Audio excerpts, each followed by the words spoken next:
it's been neat being able to conduct research in these different places and showing just one study after study replicating the findings. So on average, there's just no question of a person with religious faith is going to be healthier. Do you have any sense of what might be happening on the other side of the religious fence?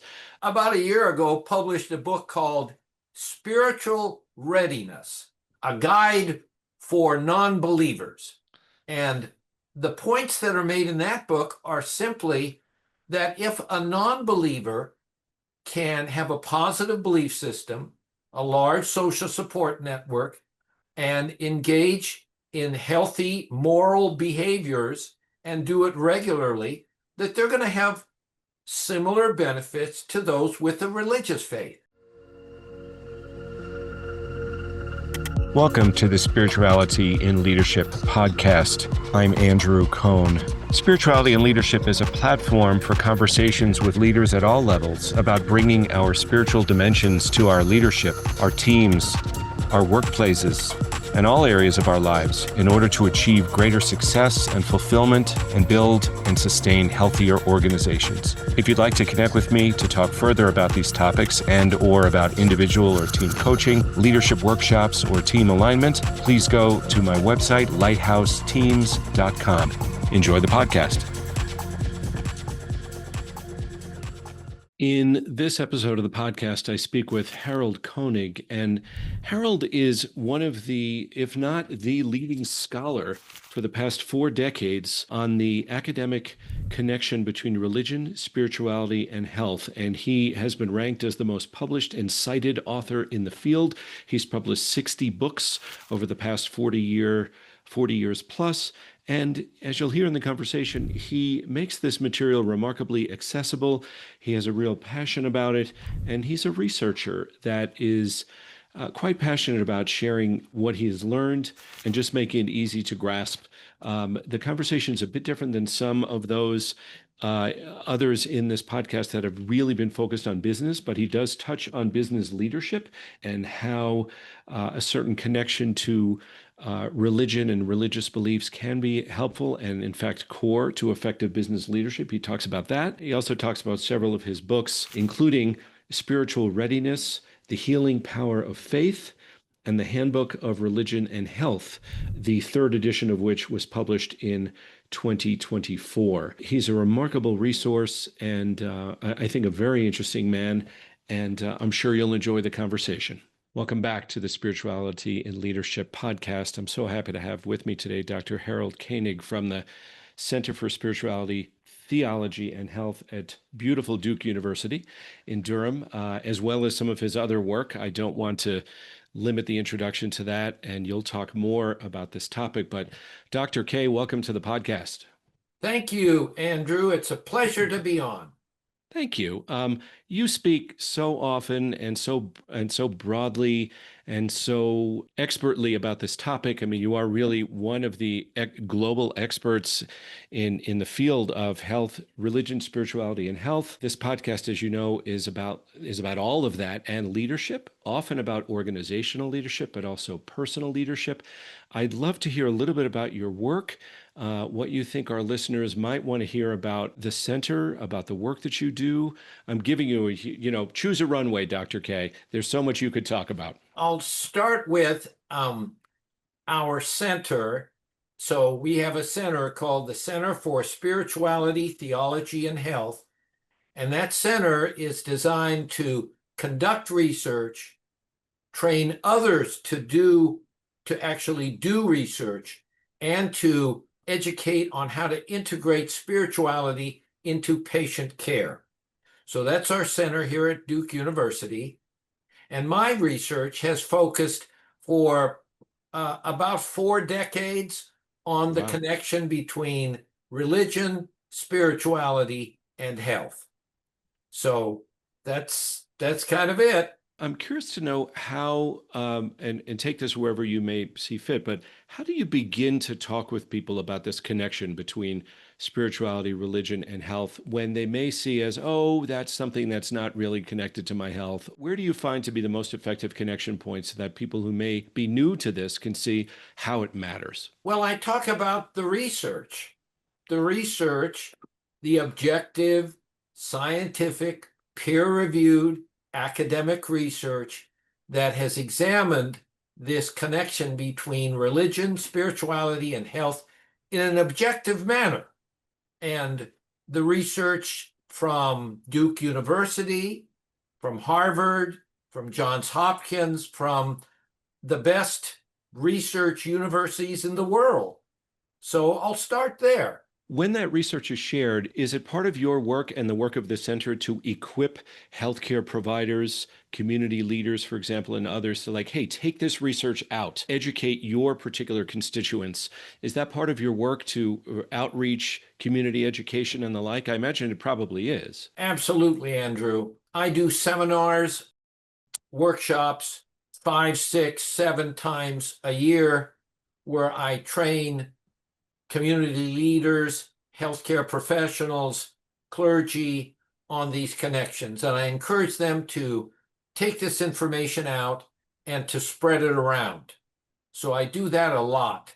We just got done with 6 days of a research workshop and clinical applications research. We had 35 people attended from all over the world, and this is what I like to do the most, is to teach. Can I ask you what you like the most about it? I know it's a subjective question, but I'm curious to know what lights you up. I've got a huge background in this area after 40 years of studying it, applying it in my own clinical practice, and interacting with people about it. So I enjoy doing it. Because I don't know why. It's just fun to teach and to inform and educate and equip other people who can then take it into their own communities and make a difference. Beautiful. Thank you. The world needs this. When you were introducing this earlier, I think you made a distinction between the work of the center and your own research, that perhaps the work of the center is integrating spirituality into patient care, and your research maybe is a little bit broader than that, just health more broadly. Am I understanding that right? I think my objectives and the center's objectives are basically the same, is again to conduct research, train others to do research, and to try to teach on how to integrate these research findings into clinical care. And I'm not even sure that this is a good question to ask you, and correct me if I'm wrong, but what at this point in time, with the state of the research as it is, and it could be that the best research was 20 years ago, the most compelling, and you're looking to get back to that milestone. I'm not sure, but what do you find to be the most compelling evidence and compelling research for people to begin to think about the impact of religion and spirituality on their health? The most compelling research has come out in the past 5 years. It's come out of the Harvard School of Public Health. It's been led by one of the world's top biostatisticians and mathematicians, actually, who has degrees, PhDs in biostatistics and mathematics from Oxford and Harvard. I mean, these researchers at the School of Public Health, they leave no stone unturned in terms of the quality of the work that's being produced and published in academic peer-reviewed journals. And what excites me about this research that is coming out paper after paper, study after study, is that it confirms the research that I've been doing over the past 40 years and others as well. So it just adds to the growing volume of research showing this connection between a person's faith and their health. Does that mean that people of faith will necessarily be healthier? Well, all of this research is what's called epidemiological, which means that it's observational research with some randomized controlled trials. But what I'm meaning by that is that not every person who is religious is going to be happy or healthy. But on average, if you're religious, you're going to be happier and healthier.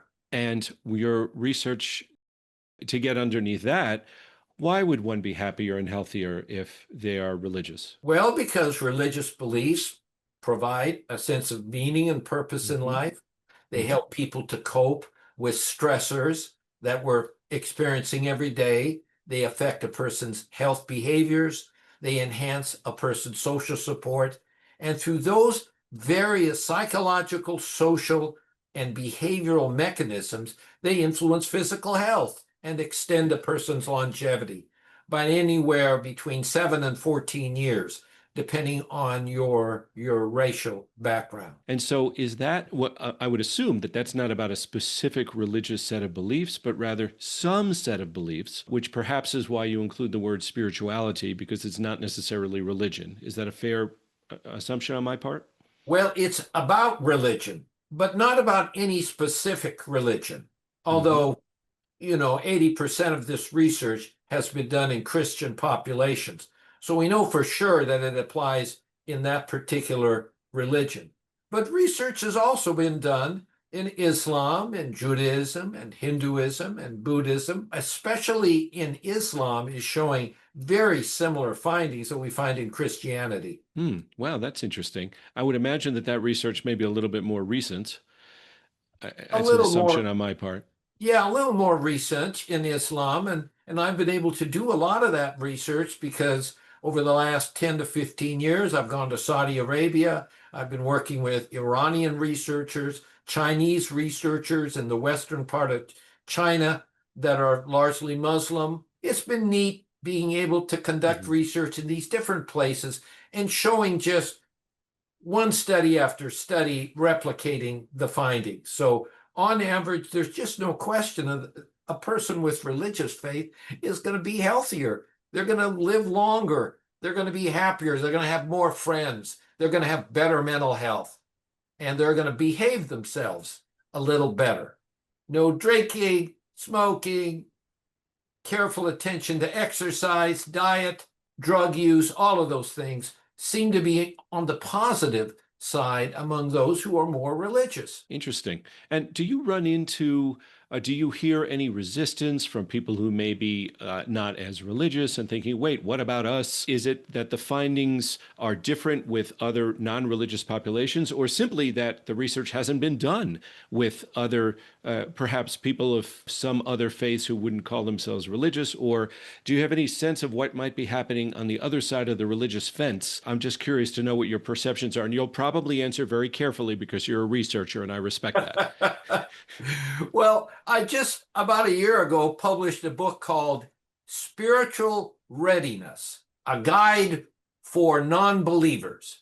And the points that are made in that book are simply that if a non-believer can have a positive belief system, a large social support network, and engage in healthy moral behaviors and do it regularly, that they're going to have similar benefits to those with a religious faith. The only challenge that it's very hard to do all those things unless you have a religious faith, to be honest, to love your neighbor, to do good in the world. Certainly a lot of non-religious people are doing good in the world, but our human drives, there was a book by Richard Dawkins called The Selfish Gene. Mm-hmm. And that book emphasized that we are just genetically self-centered. In order to survive in the world, you have to be pretty much self-centered. Even those who do good, they do it for selfish reasons because it makes them feel good to do good. In any case, it seems as though our selfish reasons, our self-centered reasons, are hard to control. Hard to control. Desires to have sex, to drink alcohol, to get high. I mean, those things just take over us. To eat and to have self-control is something that religion is really helpful in providing.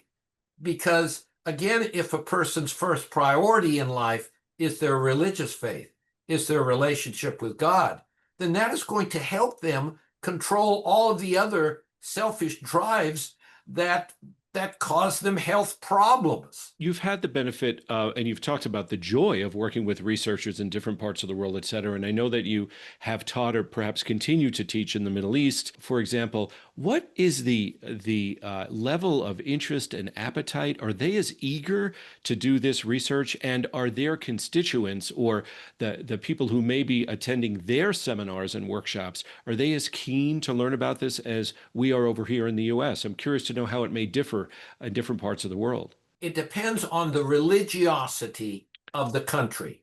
Hmm. So the Middle Eastern countries are very religious. They're Islam, Islam is the primary religion. So they're very eager and interested in these relationships. Brazil, South America, Africa are very religious parts of the world. Again, very eager. In places that are not very religious, including the United States, that is becoming less and less religious, there isn't, the interest has not been that strong, actually. So in countries that are more religious, there's more of an appetite, as you indicated, for this, because people want their beliefs to be supported, because they're using these beliefs in order to cope with life's difficulties. And if your beliefs are supported, then they're gonna be more effective in helping people. So people know that, and they want to read stories about people's faith, that their faith has turned their life around, that it's made them healthier and happier. They want to hear that, especially from scientists. And the research is just really, really good. There really haven't been. You would think that over the years, there would be critics of this research. Healthcare professionals, at least in the last 5 years, there used to be some criticism about the research. But in the last 5 years, there have been no skeptics, no critiques at all, simply because this research is coming out of the best institutions in the world. And they're doing everything possible not to find these relationships. They just keep popping up, and they keep publishing them. No, good, thankfully. And in the world we live in, that research is much more accessible to lay people because not everyone, like these researchers that you're talking about at the Harvard School of Public Health, have the background that they have and I have. No, I'm just kidding. I couldn't possibly even be in the same room as them. But it's more available. It's one of the things I appreciate about the world we live in right now. You could go online and access the research or a summary of the research or something like that. Do you find that it is well, that's my assumption. Do you find that it is accessible for non-researchers to get access to this, even if they don't have the benefit of attending one of your workshops? It's very easily accessible. I've written 68 books on this topic. They're all available on Amazon. And some are written by I have co-authors who are writers, professional writers. So this information is, all you have to really do is to just go to Amazon and put in my name, Harold G. Koenig. And many, many of these books will come up. Probably The Healing Power of Faith is probably the most accessible. Now, if you're a scientist, then you're going to want the third edition of the Handbook of Religion and Health, published in 2024. It's over 1,100 pages. It's not cheap, but it's got the latest, the best research that's been done, summarizes all of it, and provides the clinical applications as well for healthcare professionals, for pastors, for clergy. So it just has a huge amount of information. That is, I think it's very readily accessible by anyone with a high school education. Beautiful. No, I'm so glad. That's terrific.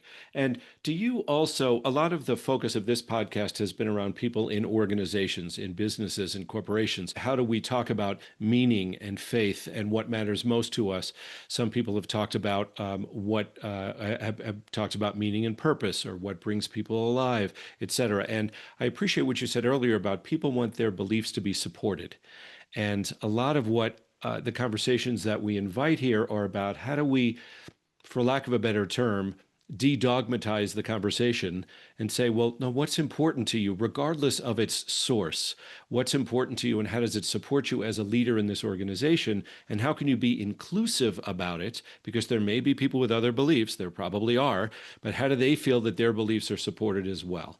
And for me, that's a very important, very practical question to ask people in the working world. First of all, how do you feel about what I'm just talking about? How does that land for you? And then I have a question. That's totally, I would agree with everything you just said.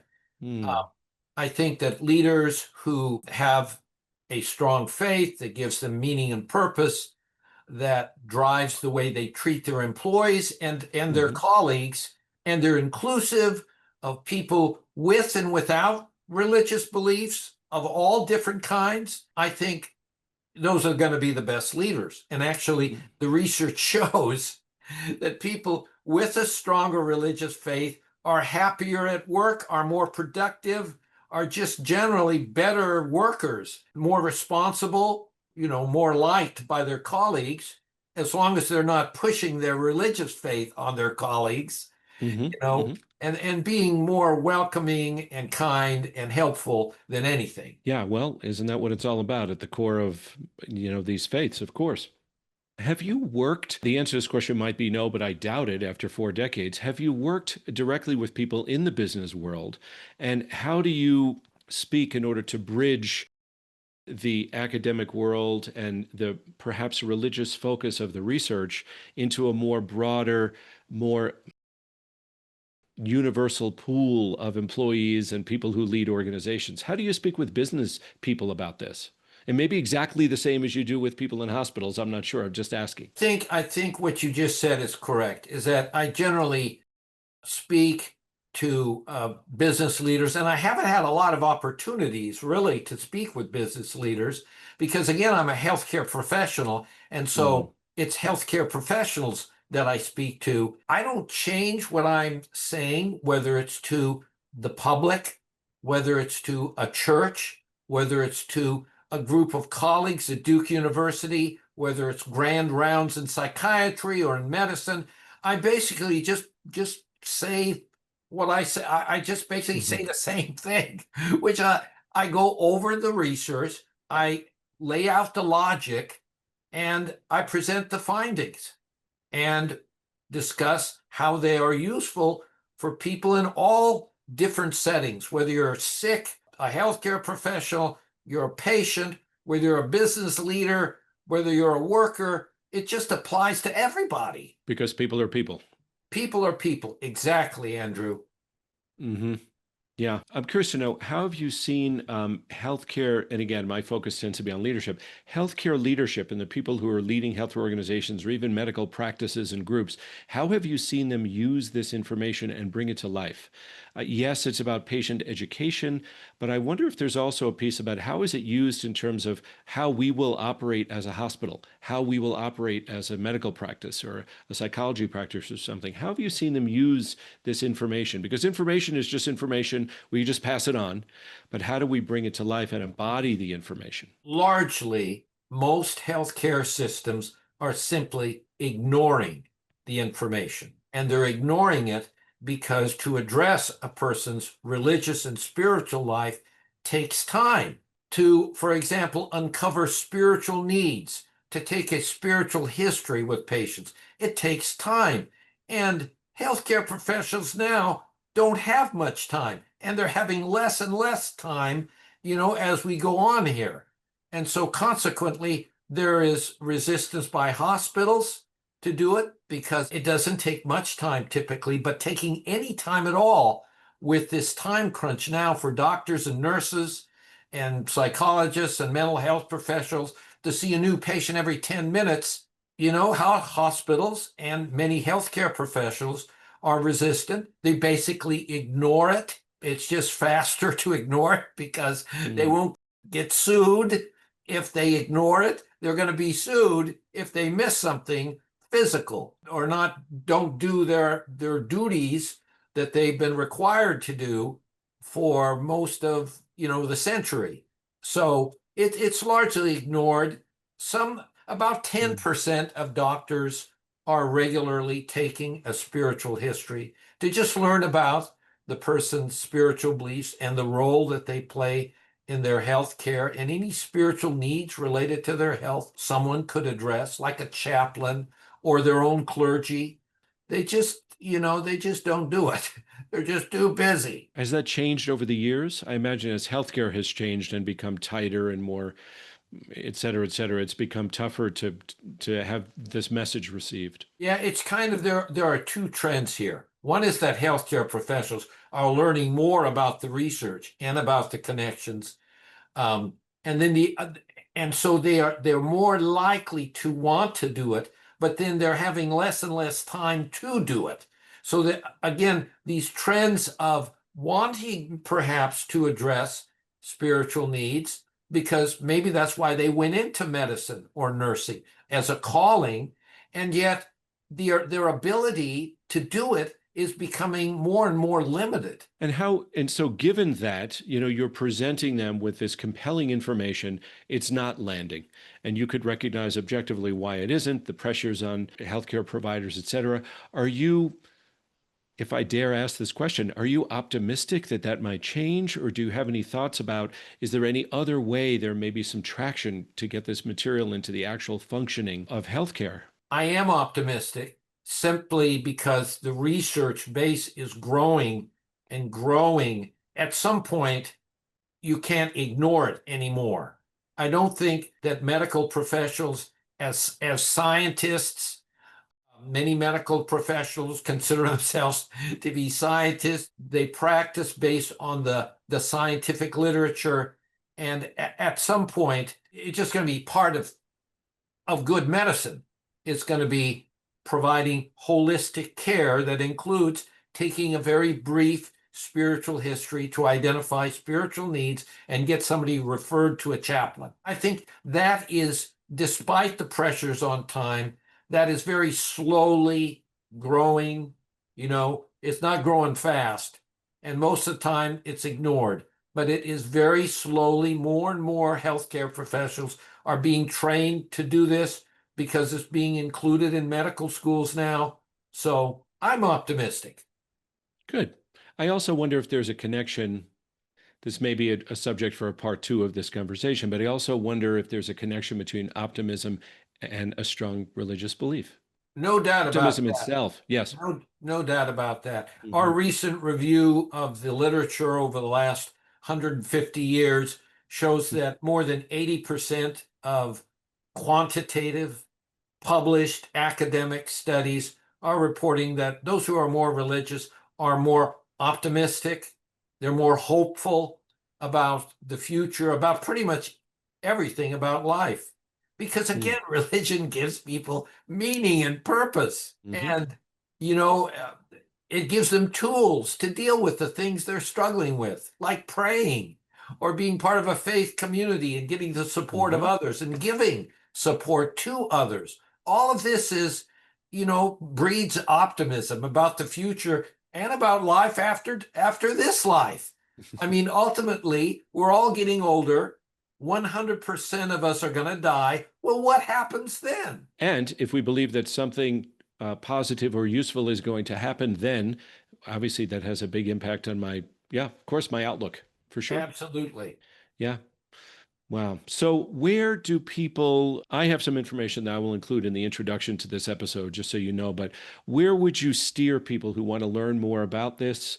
Would they go to the center's website? You've talked about several books. Just as we close this conversation, where do people want to go to learn more about your work? They want to go to the Center for Spirituality, Theology, and Health. And Hmm. all you got to do is put that in your Google search engine and it will come up at Duke University.